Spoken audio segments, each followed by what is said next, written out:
दोस्तों, आप सभी का मेरे इस चैनल राउंड एकेडमी में हार्दिक स्वागत और अभिनंदन है। मैं आज कार्य और समय का दूसरा टाइप लेकर आया हूं। इससे पहले हम लोग कार्य और समय का पहला टॉपिक डिस्कस कर चुके हैं।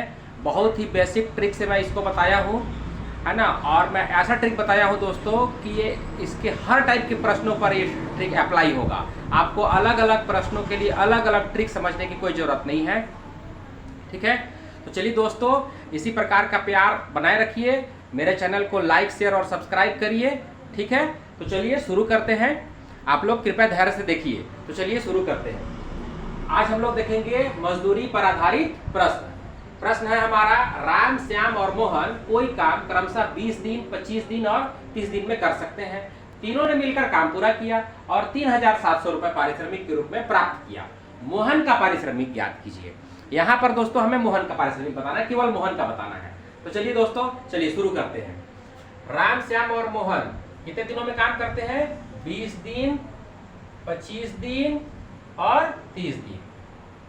तो दोस्तों ये इनका व्यक्तिगत काम है। यहाँ हमको ये पता नहीं है कि काम कितना है, कुल काम कितना है। हम क्या करेंगे, इसका एलसीएम निकालेंगे। ये हम लोगों ने पिछली क्लास में देख लिया था, ठीक है, कि एलसीएम से हमें क्या पता चलता है कि कुल काम कितना हुआ है, ठीक है। तो चलिए कुल काम कितना है भाई, वो हम पता कर लेते हैं। तो ये देखिए 5 से डिवाइड हो जाएगा, 5 चौका 20, 5 पचे 25 और 5 छक्का 30।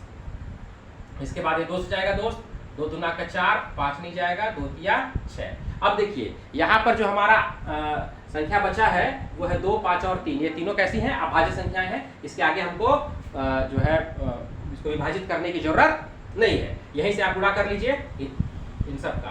3 पचे 15, 15 दूना 30, 30 दूना 60 और 60 पंचे 6 पंचे 30। यानी ये आ गया दोस्त हमारा 300। यानी कि 300 है ना। कुल काम कितना है? 300। कुल काम कितना है दोस्त? 300। ये पता चल गया हम लोगों को। अब हम लोगों का ट्रिक क्या है कि हम लोग पता करेंगे कि राम जो है वो 20 घंटे में, 20 दिनों में क्या करता है? 300 काम करता है। श्याम 25 दिनों में 300 काम करता है और मोहन उसी 300 काम को 30 दिनों में काम करता है। तो दोस्तों हम लोग क्या करेंगे, इन तीनों की क्षमता निकालेंगे कि भाई एक दिन में कौन कितना काम करता है ना।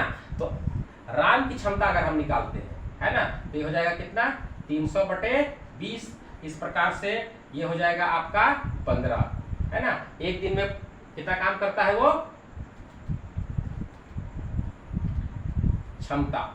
ये क्या है? हमारी क्षमता, है ना, कैपेसिटी, राम की क्षमता। अब उसके बाद हम निकाल लेंगे दोस्त श्याम का, है ना। तो श्याम 300 काम को कितने दिनों में करता है? तो 300 काम को ये काम करता है 25 दिनों में। इसको आप काटेंगे दोस्तों तो यह आ जाएगा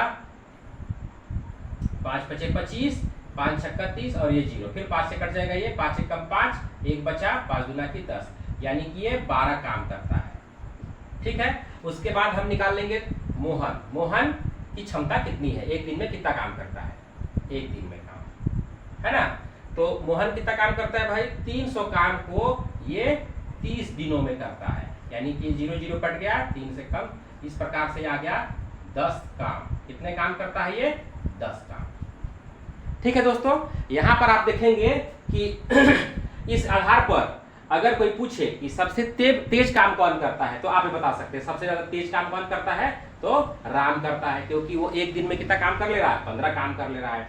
श्याम कितने काम कर रहा है? 12। यानी कि उसके बाद श्याम का नंबर है। और सबसे स्लो या धीमा काम कौन कर रहा है? तो वो कर रहा है मोहन। तो इस प्रकार से अगर इसमें ऐसा प्रश्न भी पूछ दे दोस्त कि भाई बताइए सबसे ज्यादा क्षमता किसकी है, कौन तीव्रता से काम कर रहा है, तो सबसे ज्यादा तीव्रता से कौन काम कर रहा है? राम का। इस प्रकार से हम इस प्रश्न को बता सकते हैं। चलिए, लेकिन हमारा मूल प्रश्न क्या है कि अब तीनों ने मिलकर काम किया है। तीनों ने मिलकर काम किया है। तो जब तीनों ने मिलकर काम किया है तो हम क्या कर लेंगे यहाँ पर दोस्त, अभी तीनों की क्षमता निकल गई। अब क्या बोला है? 3500 रुपए 3700 रुपए पारिश्रमिक के रूप में प्राप्त किया। कितना? 3700। अब बताइए दोस्तों, अगर आप किसी चीज का भुगतान करेंगे तो कैसे भुगतान करेंगे? भुगतान करने का सबसे अच्छा ट्रिक है दोस्तों कि जो जिसकी जितनी क्षमता है, आप उस क्षमता के अनुपात में क्या करेंगे? पैसा का भुगतान करेंगे। बहुत सामान्य सी बात है। तो यहां भी हम लोग क्या करेंगे, इन तीनों का जो धन का भुगतान है दोस्तों वो क्षमता के अनुपात में करेंगे। किस अनुपात में करेंगे? क्षमता के अनुपात में करेंगे। अब बताइए कि राम की क्षमता है 15, एस की क्षमता है, श्याम की क्षमता है 12 और मोहन की क्षमता है 10, है ना। लेकिन ये अनुपात का मतलब क्या होता है? अनुपात के समझ में समझना है दोस्तों तो मेरा पिछला वीडियो आप देख सकते हैं, पर मैं थोड़ा सा यहाँ पर हिंट आप लोगों को दे देता हूँ। अनुपात का मतलब होता है बटा। अनुपात को हम लोग बटा में भी लिखते हैं, ठीक है। और बटा का मतलब मेरा कॉन्सेप्ट ये रहता है दोस्तों, बटा मतलब बंटवारा यानी कि भाग। जब किसी चीज को आप भाग देते हैं, है ना, बंटवारा करते हैं तो पहाड़ा पढ़ते हैं, है ना। तो जैसे 15 है तो 15 और 12 है मान लीजिए, तो आप क्या करते हैं, इसको 3 का पहाड़ा पढ़ सकते हैं। 3 पचे 15, 3 चौका 12, है ना। इसको आप सरलीकृत रूप में लिख सकते हैं क्या? 5:4। अगर वापस मैं बोलूं कि भाई इसको 12 उसका मूल अनुपात आप लाइए वापस, तो कैसे लाएंगे आप? तो दिमाग लगाइए। यहां पर हम लोग क्या कर लेते हैं कि हमको तो इसको मैं मिटा देता हूं, है ना। अब आप दिमाग लगाइए कि 5:4 का मूल मान क्या था, तो आप नहीं बता पाएंगे। इसके लिए क्या करेंगे आप कि हमने किसका पहाड़ा पढ़ा था, कितना कितना किस दर से हमने इसका बंटवारा किया था वो मालूम नहीं है। तो उसके लिए हम लोग क्या करते हैं, इसमें x लगा लेते हैं। क्या करते हैं? x की दर से मान लेते हैं कि हमने कितने का पहाड़ा पढ़ा था। हमको पता है 3 का पहाड़ा पढ़ा था, लेकिन हमको यहाँ पे चूंकि यहाँ अज्ञात है तो हमको क्या कर लेते हैं, कितना का पहाड़ा पढ़े तो x का मान लेते हैं। कितना का? x का। तो वैसे ही हम लोग इसको मान लेंगे x का 15x। तो ये हमने राम को जो है x की दर से भुगतान किया, चूंकि 15 क्षमता के हिसाब से 15, तो इसका कुल मानदेय कितना हो गया? 15x, है ना। उसी प्रकार से श्याम का कुल मानदेय कितना हो गया? 12x, है ना। और उसके बाद मोहन का कुल मानदेय कितना हो गया? 10x, ठीक। अब हमको बताया गया है कि कुल मानदेय कितना है? 3700 रुपए है। तो आप क्या करेंगे, इन तीनों के बराबर में आ जाएगा कितना? 3700 रुपया। अब आप इसको सॉल्व कर लीजिए। तो 12 10 22 और 15, ये हो जाएगा आपका 37x बराबर 3700, ठीक है। अब 37 चला जाएगा दूसरे पक्ष में, ये हो जाएगा बटा 37। गुणा में है, यहाँ क्या हो जाएगा? बटा में हो जाएगा। 37 से कम 37, ये x बराबर क्या मिल गया? 100। यानी हमारा दर क्या है? 100 रुपए। कितना है? 100 रुपए, ठीक है। तो यहाँ पर देखिए दोस्तों, अब हमारे पास किसका मान निकालना है? तो मोहन का निकालना है। और मोहन का मान कितना है? मानदेय 10x, यानी कि ये हो जाएगा 10 गुणा 100। इस प्रकार से हमारा आंसर हो गया 1000 रुपए,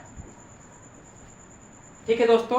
तो देखिए इतना हमको समझाने में इतना समय लगा है, अगर मैं इसको सॉल्व करता अपने मन से तो बहुत ही जो है 15 से 20 सेकंड में हम इस प्रश्न को आराम से सॉल्व कर सकते हैं दोस्तों।